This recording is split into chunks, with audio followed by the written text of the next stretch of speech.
So far, in all previous examples, we found that when we do inverse Z transform, we found that we have all the poles to be real. So in this video, we are going to discuss the second case and a very important case of complex poles. What happens or how can we do the inverse Z transform if we have complex poles? In order to do that, in order to understand that, we have to understand how do we obtain complex poles in the Z domain, how complex poles appear in the Z domain. In general, if we are talking about real signals in the time domain, we will find that the only real signals that can generate complex poles in the Z domain are sines and cosines. So sines and cosines are the only two real signals that will generate complex poles in the Z domain. This is because sines and cosines can be written using Euler's equations as exponential j theta and exponential minus j theta. These exponentials are going to generate complex poles in the Z domain. So in general, complex poles are generated in the Z domain from sines and cosines in the time domain. These sines and cosines might be multiplied by an exponential, a to the power n multiplied by sine, or a to the power n multiplied by cosine. So in order to understand how to do the inverse Z transform for complex poles, let's first look at the Z transform of the sines and cosines in order to understand what's going on. So we are going to do the Z transform of the sines and cosines, and we are going to obtain the complex poles from them, and then we look at the relation between the complex poles and between the sine and cosines. And since sine and cosine, they are the same thing except there is a phase shift between them, it's enough to study one of them. It's enough to study the cosine. In general, cosine like omega n plus theta, and this theta, if it is pi over 2, this cosine will be sine. If theta is 0, then the cosine will stay as a cosine, right? So it's enough to study one of them, and we'll study the cosine only, and the theta inside the cosine will determine whether this is cosine or sine.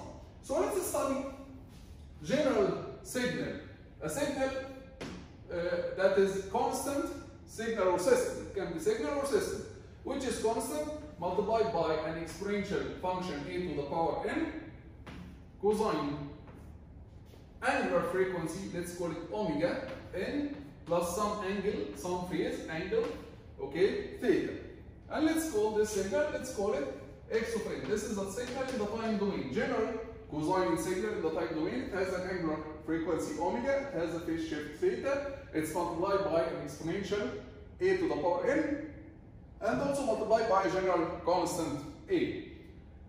This signal can be written using Euler's identity as a to the power n, and using Euler's identity we can write the cosine as exponential j omega n multiplied by exponential j theta plus exponential minus j omega n multiplied by exponential minus j theta divided over 2. So we wrote the cosine as two exponentials, two complex exponentials divided by 2. Now let's combine. This is a to the power n, this is e to the power j omega to the power n. So we can combine, we can rearrange this equation as a over 2 exponential j theta multiplied by exponential multiplied by a exponential j omega to the power n, right? A to the power n multiplied exponential j omega to the power n plus a, let's take first exponential minus j theta, then a exponential minus j omega to the power n, right? So now we wrote the general cosine multiplied by exponential like this. Now let's do the Z transform. Let's do the Z transform. The Z transform of this is constant, this doesn't depend on n, this is constant, it doesn't depend on n. The only part that depends on n is this part and this part. So this is now a function of n, and n is the index of the time domain, and n also here is the index of the time domain. So if we do Z transform, we can say that now x of z will be the constant a over 2 exponential j theta, and the Z transform of this is an exponential now, right? This is some constant to the power n. Its Z transform will be z over z minus this constant minus A exponential J omega plus A over 2, A over 2 is a constant, exponential minus J theta, and the Z transform of this part, again, this is an exponential, right? Constant to the power n. So its Z transform is Z over Z minus A exponential minus J omega, where omega is the angular frequency. Now we got complex poles. We got pole here, pole number 1, and pole number 2. This is a constant, and this is the conjugate of that constant. We notice something here. First, when you get from the sine or cosine, when you get two complex poles, these two complex poles will be complex conjugate. They will be complex and conjugate. Also, the constants multiplied by the expression, by the Z expression, will be conjugate. So the constants themselves will be conjugate, and the poles, so let's call this constant, for example, K1, and this will be K1 conjugate. So the constants will be conjugate. Also the poles, if we call this P1, pole number 1, this pole also will be P1 conjugate, right? So the poles here are complex and conjugate. That's why always if you get complex poles, these poles will be complex and conjugate pairs. They will appear in pairs, complex conjugate pairs. Here we are considering only one cosine, okay? That's why we got only one pair, P1 and P1 conjugate. If you have cosine plus another cosine plus another cosine, each of them will give you a pair of complex conjugate poles, okay? So now we can write this expression as K1 Z over Z minus P1 plus K1 conjugate Z over Z minus P1 conjugate, where P1 and P1 conjugate are the poles of our function, and P1 is defined as A exponential J omega. This is the pole, and of course its conjugate will be with negative J omega, okay? And K1 is A over 2 exponential J. It can be seen here from the constant K and from the pole P1, okay, that they have all the information about our original function. So now if we know the pole from the Z domain, if we know the complex pole to be A exponential J omega, then we can obtain all the information about the original function in the time domain. How is that? You will find that magnitude of the pole equals A. The angle of our pole is the angular frequency. So the constant A here of the time domain function will be the magnitude of the pole. The angular frequency omega will be the phase of the pole, the angle of the pole. For the constant K1, magnitude of K1 will be A over 2. Or you can say that A, the constant A, will be 2 multiplied by the magnitude of the constant K. So you can obtain from the constant K here, in the Z domain, from the constant K, you can obtain the constant A. And the angle of K1, the phase of K1, is theta, right? So knowing the pole from the Z domain, if you know the pole and you know the constant K, P1 and K1, you can do the inverse Z transform and obtain all the information about the time domain segment. So from the Z domain, if you know the complex conjugate poles, and it's enough to know one of them, P1, because the other one will be the conjugate, and the constant K1, you can do the inverse transformation by doing this, by saying that the magnitude of the pole will be the exponent A, which will be raised to the power n. The angle of the pole, okay, is the angular frequency omega. the magnitude of K1, if you multiply by 2, it will give you the constant A. The phase of K1 will give you the phase shift theta. And using this information, you can do the inverse Z transform and obtain the time domain function. Okay?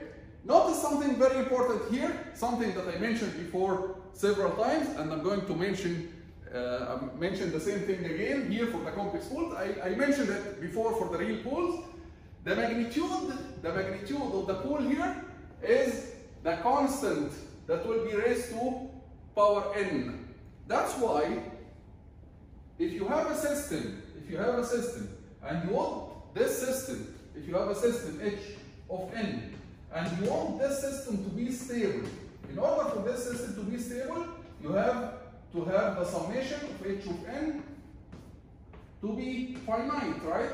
To be finite. And in order for the summation of h of n to be finite, if you have a system in general with complex pools, okay, and you want this system to be finite, if you want the summation, if you want the system to be stable, which means that the summation of the system from n equals 0 to infinity to be finite, you want this exponential to be decreasing. You want this exponential to be decreasing, right? Otherwise, if this exponential is increasing, then the summation will be infinity, right? If this exponential is increasing, the summation will be infinity. And in order for this exponential to be decreasing, you need A, which is the same as the magnitude of the pool, to be less than 1, strictly less than 1. So here we need magnitude A, which is the same. You need A, which is the same as the magnitude of the pool, to be strictly less than 1 in order to have a stable system. The same thing we noticed when we studied the real pools. In the examples where we had real pools, we found that in order to have a stable system, in order for the summation of the samples of the system to be finite, the magnitude of the pool has to be strictly less than 1. Same thing here happens for complex pools. Even if you have complex pools and you want your system to be stable, so you want the samples of your system to be decreasing so that when you add them, it will give you finite value. You need A to be less than 1. And A is the same as the magnitude of the pool. So here we need the magnitude of the pool. In order to have a stable system, we need the magnitude of the pool to be less than 1, strictly less than 1, which means that in the Z domain, we'll discuss this later, the pool should be inside the unit circle.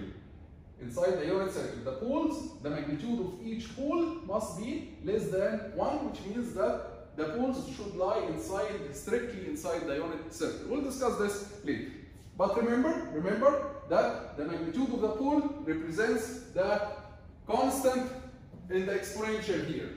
So in order for this exponential to be decreasing, this constant must be less than 1, which means that the magnitude of the pool must be less than 1. This is a very, very important point. That's why I'm repeating it many times. So now we learned something. We learned that if you have complex pools, then from the complex pool, they will appear in complex conjugate first. From the complex pool and the constant multiplied by the Z, you will be able to do the inverse Z transform according to these 4 information. Here, it will give you all the required information about the time domain function. For example, let me give you a quick example here.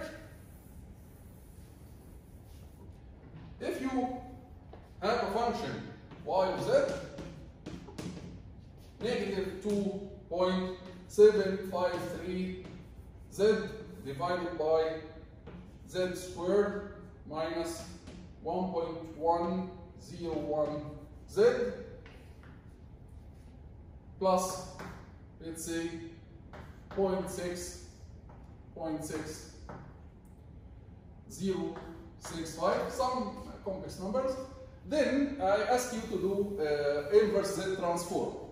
You will try first to find the pools, because when I give you a problem like this, you don't know whether you have real pools or complex pools. How do you know whether you have real pools or complex pools? How do you know?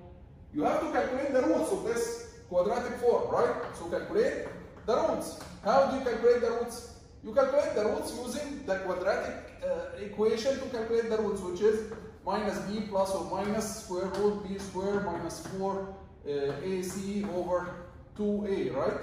Where a is the coefficient of z squared, b is the coefficient of z, c is the constant here. So this famous equation to calculate the roots. So if you find that b squared minus 4ac, if it is positive, this means that you are going to get real roots, which means real poles, right? If you find that this amount, b squared minus 4ac under the square root, is negative, this means that you are going to get complex roots or complex pools.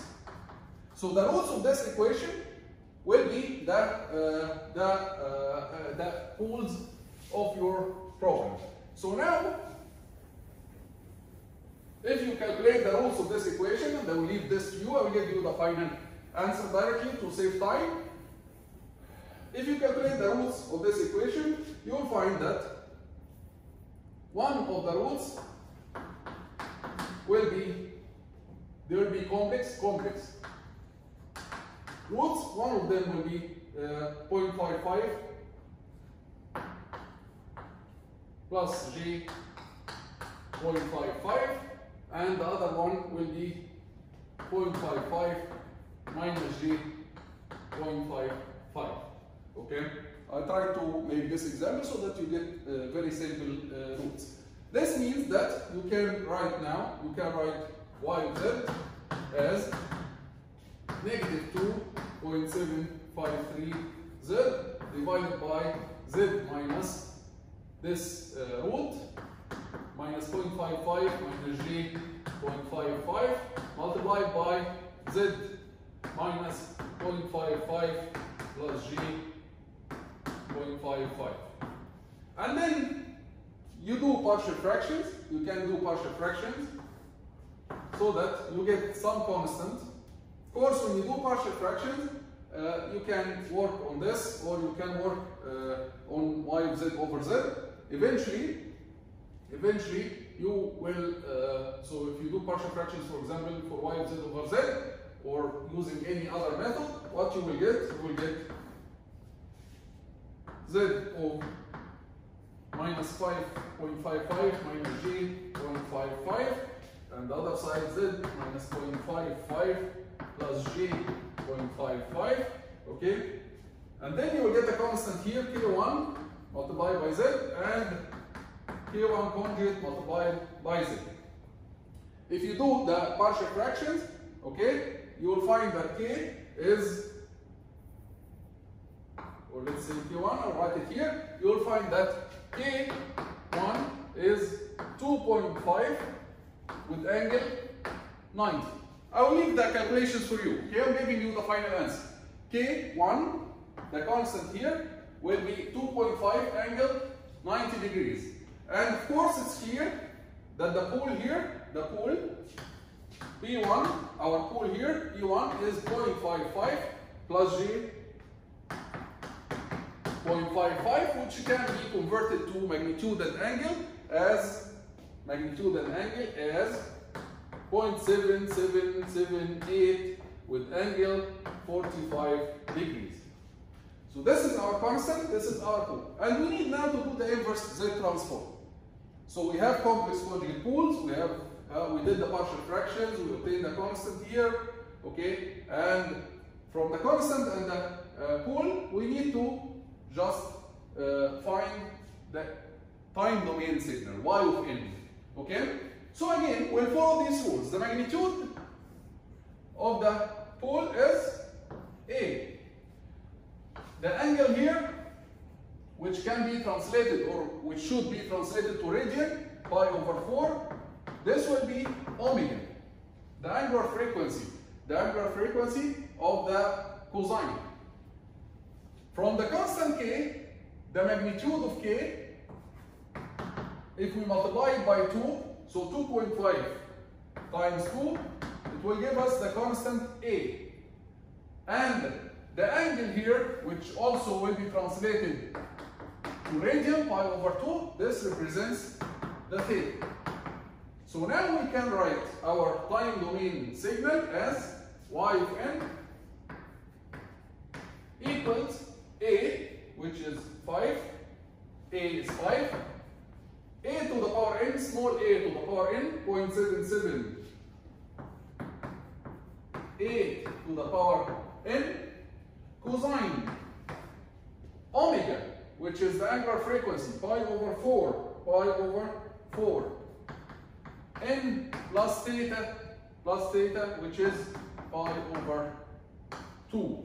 And now, cosine something plus pi over 2 will be equal to what?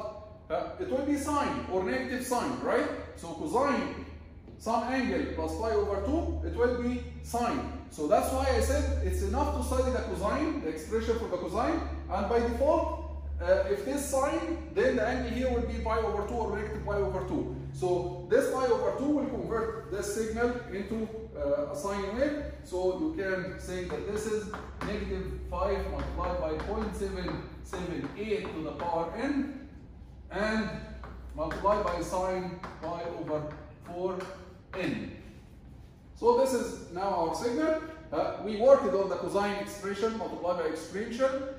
We memorized it. We memorized how from the pole and the constant we can go back to the time domain. We can do the inverse Z transform, and we find that it's enough to study the cosine because we can obtain the sine from the cosine by the theta here. So if there's sine already, the theta will appear here as pi over 2 or negative pi over 2. Okay, we'll stop here in this video and we'll see you in the next video.